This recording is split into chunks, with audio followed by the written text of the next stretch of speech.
You might want to ask yourself why the entire culture is utterly saturated with mass media entertainment from all sides, while the educational system in America continues its stupefying downward slide since the U.S. government decided to take over and subsidize the public school system. What your government pays for, it gets. When we understand that, then we look at government-financed institutions of education and see the kind of students and the kind of education that's being turned out by these government-financed schools. Logic will tell you that if what is being turned out in those schools was not in accord with what the state and the federal government wanted, then it would change it. The bottom line is that the government is getting what they have ordered. They do not want your children to be educated. They do not want you to think too much. That is why our country and our world has become so proliferated with entertainments, mass media, television shows, amusement parks, drugs, alcohol, and every kind of entertainment to keep the human mind entertained, so that you don't get in the way of important people by doing too much thinking. You had better wake up and understand that there are people who are guiding your life and you don't even know it. We're in a lot of trouble because you people and 62 million other Americans are listening to me right now, because less than 3% of you people read books. Because less than 15% of you read newspapers. Because the only truth you know is what you get over this tube. Right now, there is an entire generation that never knew anything that didn't come out of this tube. This tube is the gospel, the ultimate revelation.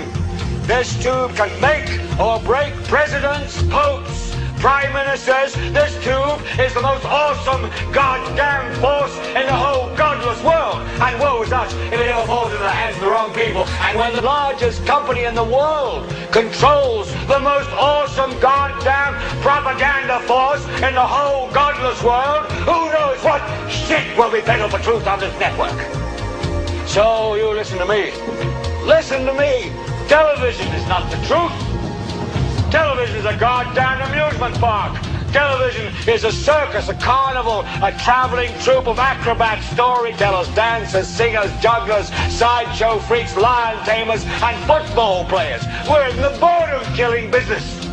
But you people sit there day after day, night after night, all ages, colors, creeds. We're all you know. You're beginning to believe the illusions we're spinning here. You're beginning to think that the tube is reality and that your own lives are unreal. You do whatever the tube tells you. You dress like the tube. You eat like the tube. You raise your children like the tube. You even think like the tube. This is mass madness, you maniacs. In God's name, you people are the real thing. We are the illusion. The last thing the men behind the curtain want is a conscious, informed public capable of critical thinking, which is why a continually fraudulent zeitgeist is output via religion, the mass media, and the educational system. They seek to keep you in a distracted, naive bubble, and they are doing a damn good job of it. In 2005, an arrangement between Canada, Mexico, and the United States was made. This arrangement, unannounced to the public, unregulated by Congress, merges the United States, Mexico, and Canada into one entity, erasing all borders. It's called the North American Union, and you might want to ask yourself why you've never heard of this. In fact, there is only one mainstream reporter who's actually heard of and has had the courage to cover this issue.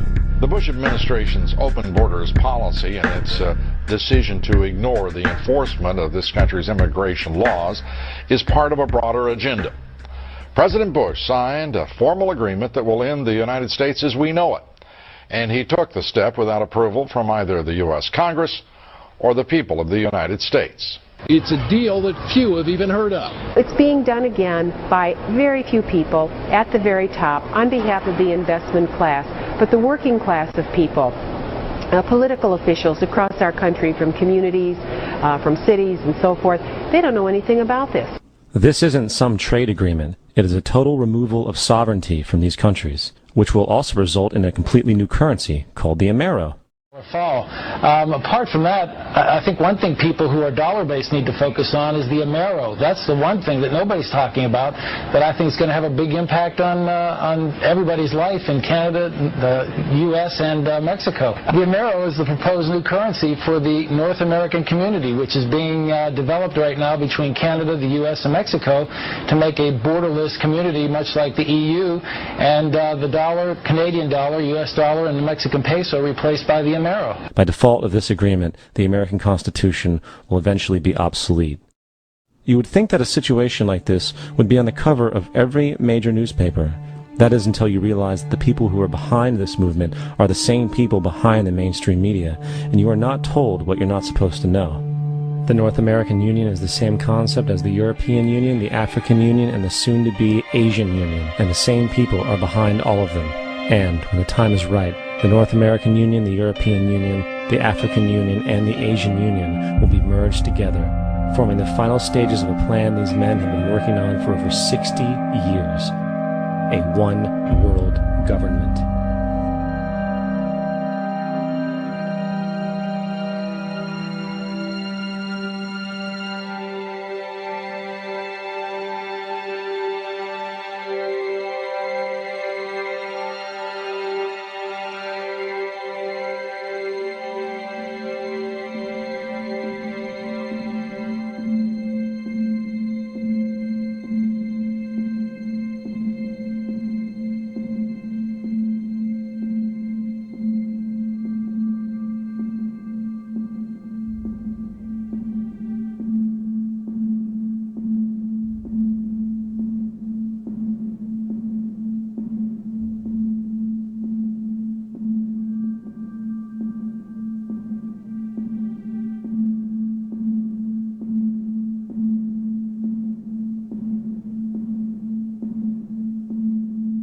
One bank, one army, one center of power. And if we have learned anything from history, it is that power corrupts, and absolute power corrupts absolutely.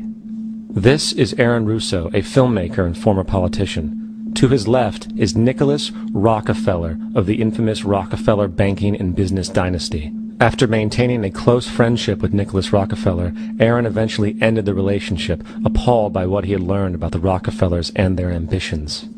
I got a call one day from an attorney woman I knew, and she said, "Would you like to meet one of the Rockefellers?"